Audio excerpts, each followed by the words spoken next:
जल्दी जल्दी हाथ चलाओ बच्चों, आसमान में बादल छा रहे हैं, किसी भी वक्त बारिश हो सकती है। पिताजी हम तो काम कर ही रहे हैं, अगर हमारे साथ कोई एक जन और होता पिताजी तो काम जल्दी जल्दी हो जाता। ठीक बोला तुमने, बड़े भाई तो हमेशा घर पे ही रहते हैं, क्या वो भी हमारी मदद नहीं कर सकते पिताजी?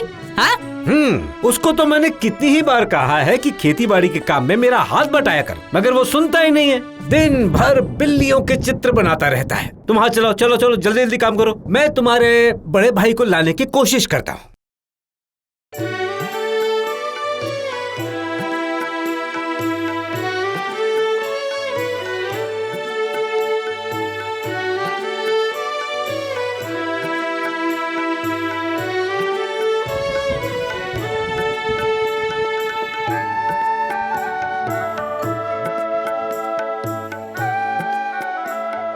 ये देखो, फिर से बिल्लियों के चित्र बनाना शुरू कर दिया इसने। और क्या करूँगा पिताजी, बचपन से मुझे केवल एक ही चीज तो पसंद है जो मुझे बहुत अच्छे से बनाने आता है, बिल्ली का चित्र बनाना। बिल्ली का चित्र बना के मैंने न जाने कितने इनाम पाए हैं। देखिए, पुरस्कार से क्या पेट भरा जाता है? मैंने तुमसे कितनी बार कहा था कि कुछ काम काज किया कर, लेकिन घर का सबसे बड़ा बेटा होने के बावजूद तू मेरी एक नहीं सुनता और दिन रात चित्र बनाता रहता है। आप तो जानते हैं पिताजी, मुझे आपके काम में बिल्कुल मन नहीं लगता है। मुझे सिर्फ बिल्ली का चित्र बनाना ही अच्छा लगता है। देखिए पिताजी, ये चित्र कैसा बना है बताइए।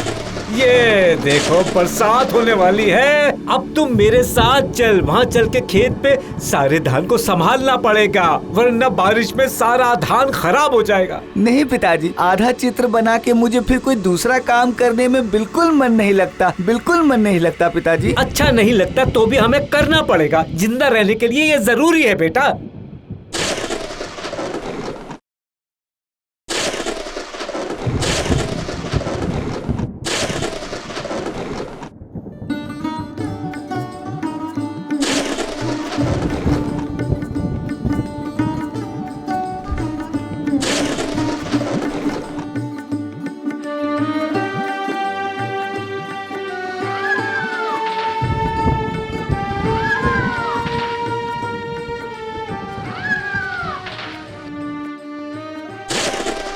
ये कैसे हुआ? बड़े भैया तो अब कहीं दिखाई नहीं दे रहे। हाँ तूने ठीक कहा, कुछ देर पहले इधर ही थे, लेकिन अभी गए कहाँ?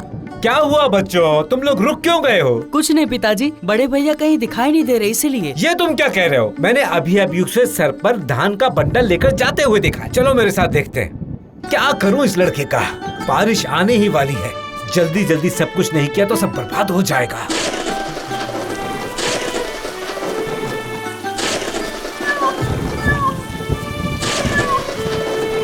अरे बेवकूफ, अभी तू फिर से बिल्ली के पास आ गया है। मैं अभी तेरा ये शौक पूरा करता हूँ। चल मेरे साथ घर, आज या तो तू रहेगा या मैं रहूँ। मैं क्या करूँगा पिताजी, ये बिल्ली मुझे ऐसे बुला रही थी कि मैं रुक ही नहीं पाया।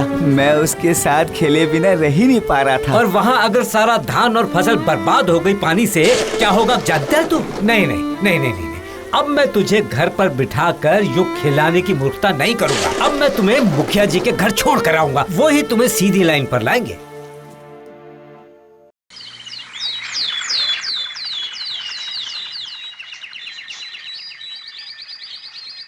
क्या बताएं, कल रात वो शैतान फिर से आया था मुखिया जी। हाँ मुखिया जी, वो शैतान कुछ भी नहीं जानता है। अगर वो खाना शुरू कर देता है तो गाय बैल बकरी सब कुछ खा लेता है मुखिया जी। अगर ऐसे ही चलता रहा तो हम तो बिना खाए ही मर जाएंगे।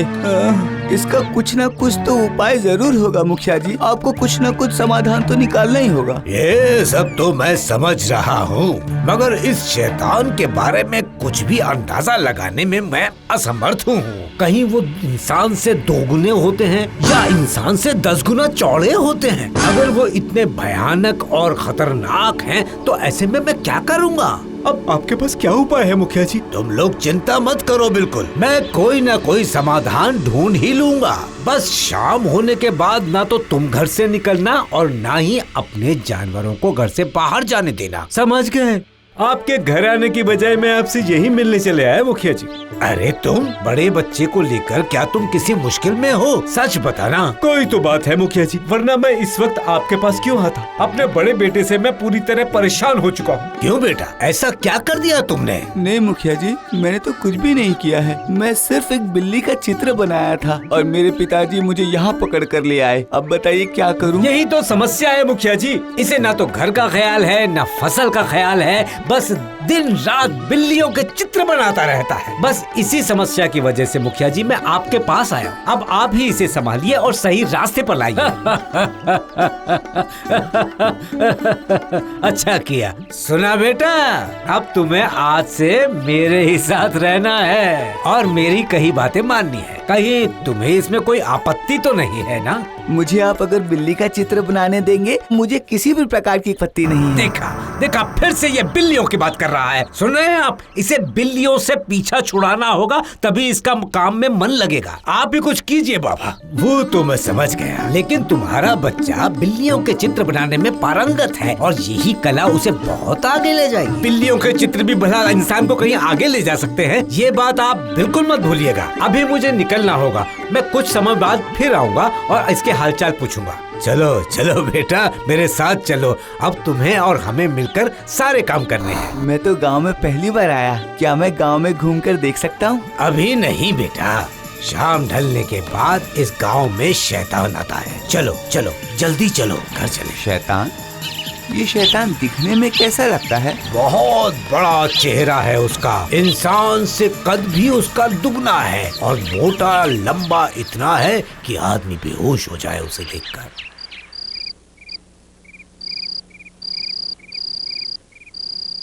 सुनो, आज के बाद तुम्हें इसी घर को अपना घर समझना है। अब अपने हाथ पैर धो लो और फिर मैं तुम्हारे खाने के लिए कुछ लाता हूँ, समझे? इतना बड़ा घर, मुझे बड़ा अकेला अकेला महसूस हो रहा है। अकेला अकेला।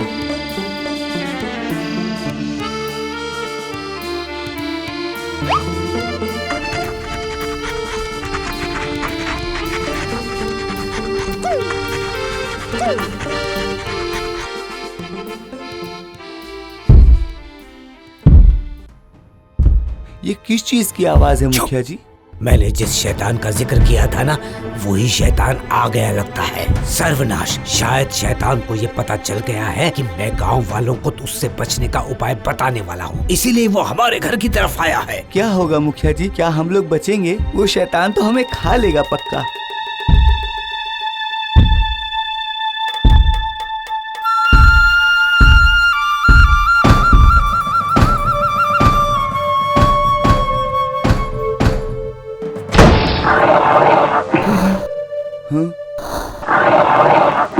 हमें कोई बचाओ, कोई है? हमें बचाओ, हमें बचाओ, हमें बचाओ, हमें कोई बचाओ, कोई तो बचाओ, कोई है जो हमारी मदद करेगा, बचाओ।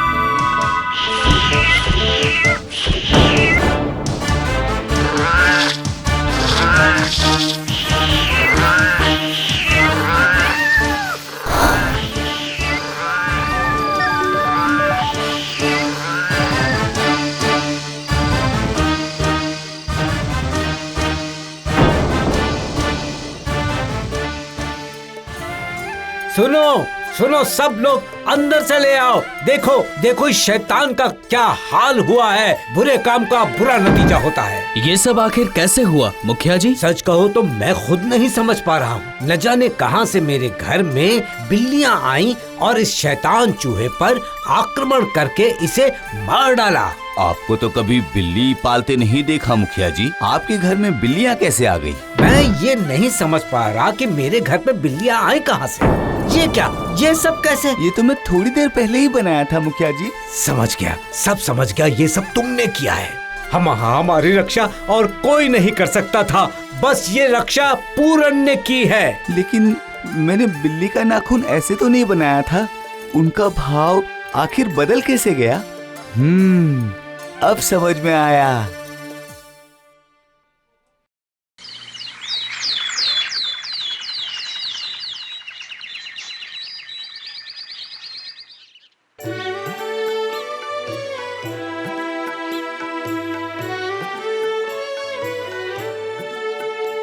ये देखो तुम्हारे पूरन ने क्या कमाल किया है। उसने हम सब की रक्षा की है। लेकिन बाबा, पुरंदर ने आखिर ऐसा किया क्या है? पूरन बेटा के हाथ की बनी बिल्लियों ने पूरे गांव की रक्षा की है उस शैतान से जो चूहे के रूप में आता था और पूरे गांव की फसल को और लोगों को तंग करता था। मगर उन बिल्लियों ने, उन सब ने मिलकर उस शैतान पर आक्रमण किया और उसे मार डाला। मुझे मुझे मुझे माफ कर दीजिए पिताजी। मैं कभी अब बिल्ली का चित्र नहीं बनाऊंगा, कभी नहीं बनाऊंगा। क्यों नहीं बनाओगे तुम? इस गांव में तुमसे बड़ा कोई चित्रकार ही नहीं है। ये बात आज मैं कहता हूँ। मैं मुखिया जी ने ठीक ही तो कहा है। जिस काम को करने में व्यक्ति को खुशी मिले उसे वही काम करने देना चाहिए। इससे पूरी प्रकृति उसका साथ देने लगती है और प्रकृति यदि साथ दे तो आदमी की जिंदगी में चमत्कार होने लगते हैं। हमारे रक्षक पूरन की जय, हमारे रक्षक पूरन की जय, हमारे रक्षक पूरन की जय।